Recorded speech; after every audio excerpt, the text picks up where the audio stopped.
So this message is for all the people that are complaining that they're not getting their food stamps for November. What did you do with October's food? Okay, so we've all seen the lip smacking toast lady by now. There's been a ton of good replies. The thing is that a lot of these people who are against social aid and SNAP benefits and think that the people who use them are lazy are ironically the same people that on, St. Patrick's Day claim Irish heritage. Wear a Kiss Me I'm Irish t-shirt. And while claiming this Irish heritage, they forget what that heritage cost. Our ancestors, they also relied on aid and the help of others for their survival at one point. Their survival is the reason a lot of us are here in America. To judge people in need the way Toast Lady does is to absolutely dishonor their heritage. Because the exact same moral disdain that is being hurled at people who use SNAP benefits was, hurled at our ancestors. People like Toast Lady are completely ignoring the fact that this is not a moral failing. This is a systemic failing, just like the Irish famine was. It was not a blight. It was not a famine.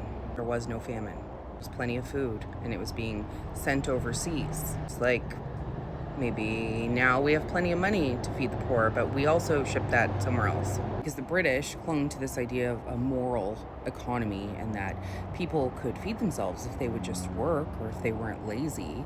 They did things like closing soup kitchens early and letting people die in ditches, literally starve to death in ditches, while ships of food were taken away. We should have learned since then is that suffering is not proof of poor character, just like prosperity is not proof of good character or good virtue. Everyone judging those who need the SNAP benefits right now forget that they are also relying on government systems to keep themselves afloat, like stable wages, tax refunds.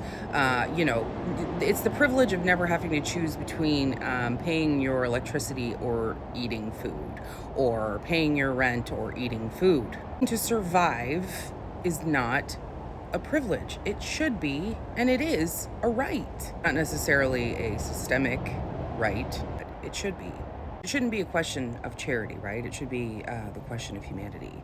And the very systems that you rely on yourself fail long before people fail themselves. You people can proudly claim your Irish heritage on St. Patrick's Day, but also remember the soup kitchens and the people starving and the children without shoes or clothes or food, because your ancestors are literally rolling in their graves.